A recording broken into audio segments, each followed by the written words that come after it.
Сәлем достар, мен бүгін сіздерге тарихымыздағы ең қаралы оқиғаның бірі Ресей империясының Қазақстанды толықтай жаулап алуының, Қазақстанның тәуелсіздігін жоғалтуы туралы тақырыпты өтетін боламын.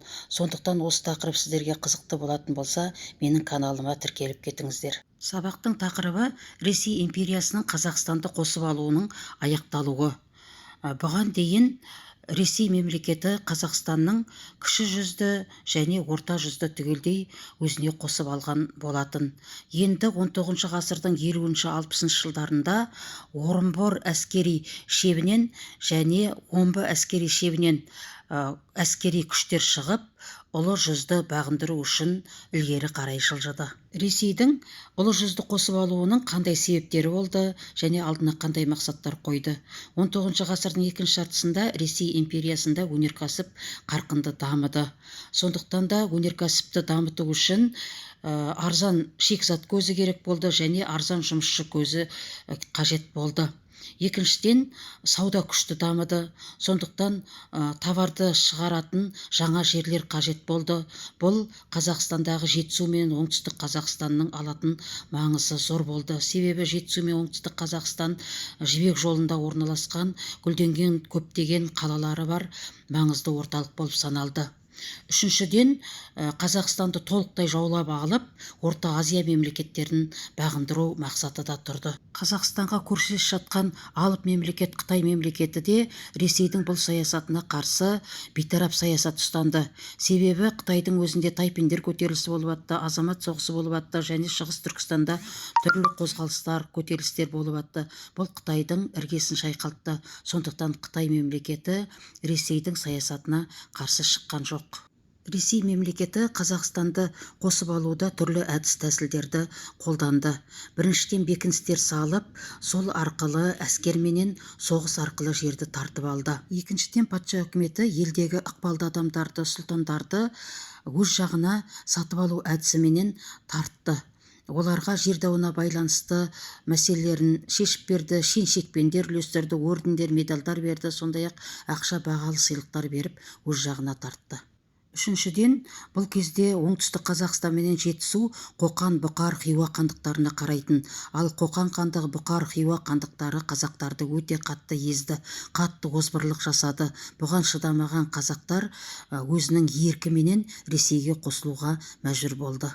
Сонымен Орынбор әскери шебінен шыққан әскери күштер 1845 жылы Ырғызда және Торғайда әскери бекіністер салды.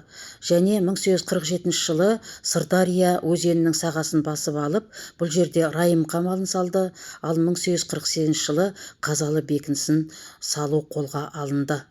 1853 жылы Қоқанның ірі бекінісі Ақмешітті басып алды. Райым бекінісінен Ақмешітке дейінгі жер Сырдария бекініс шебі деп аталынды. Осы өңірде тұратын қазақтар патша үкіметінің билігін мойындады. Омбыдан шыққан Сібір әскери күштері Жетісуды бағыт алып, Аягөз, Ақтау, Ұлытау, Қапал бекіністерін салды. 1848 жылы осы Жетісуда өз еркіменен қосылған қазақ руларын басқару үшін пристав қызметі белгіленді. Ол пристав қызметі Жетісу мен оңтүстік Қазақстан аймақтарына жаңадан қосылған басшылық ету үшін құрылды. 1854 жылы Верный бекінісі бой көтерді.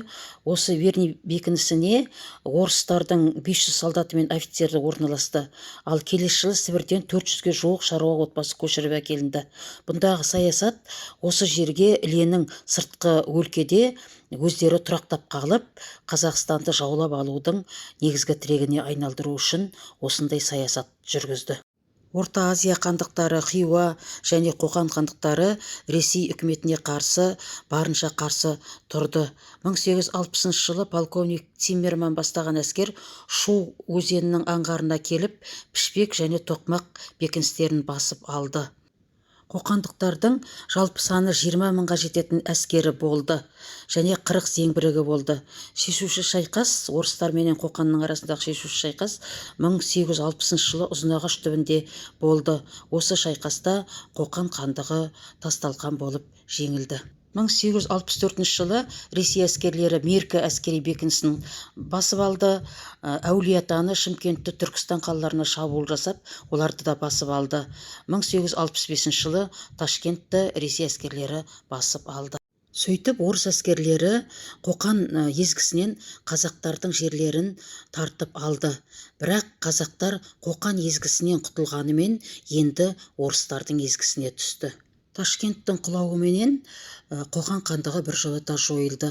1866 жылы Бұқар хандығының едәуір бөлігін жаулап алды.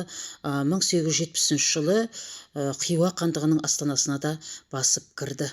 Осы басып алған жерлерінде 1865 жылы Түркістан аймағы құрылды да, ол Орынбор генерал-губернаторына бағындырылды.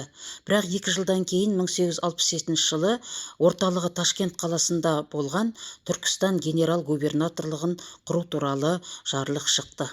Патша үкіметінің ұлы жүзге жасаған соғыс қимылдарының нәтижесінде Қазақстан толығыменен Ресейдің құрамына қосылды. Енді Ресей экспансиясы, яғни отарлаушылығы басталды. Алым салықтар мөлшері арттырылды, еріксіз жұмыстың алуан түрлі енгізілді. Бұндай отаршылдыққа қарсы қазақтар өздерге басқа елдерге көшіп кетуге мәжбүр болды. Яғни Қоқан езгісінен құтылған қазақтар енді екінші бір езгіге тап болды. Соғыс кезінде гүлденген көптеген оңтүстік Қазақстанның қалалары қиратылды. Тіпті әлемдік деңгейдегі мәдениет ескерткіштері мынау Түркістандағы Қожа Ахмет Яссауи мавзолейіне де зеңбіректермен оқ атып, орыстың әскери қуатын көрсеткісі келді. 1867 жылы Жетісу казактарының әскерлері құрылды. Жалпы казактар не үшін құрылады? Казактар патша үкіметінің саясатын жүзеге асыру үшін, ұлт-азаттық көтерілісті басу үшін құрылды. Жетісуға қоныс аударған әрбір ер адамға 30 десятинадан жер телімі берілді. Оларды 15 жылға әскери қызмет атқару міндетінен босатты және 100 сом көлемінде ақша төлеп тұрды. Осы казактардың, Жетісу казактардың озбырлығы 1916 жылғы қазақтардың ұлт-азаттық көтерілісі кезінде аса қатыгездіктігіменен көрінді. Сөйтіп біздің Ресей мемлекетіне бодан болуымыз 1991 жылғы тәуелсіздік алған уақытымызға дейін созылды. Достар, мен сіздерге тақырып туралы бірқатар мәліметтер айттым, пайдаға жарайды деп ойлаймын. Сондықтан менің каналыма тіркеліп, лайк басып, комментарий жазуды ұмытпаңыздар. Сау болыңыздар.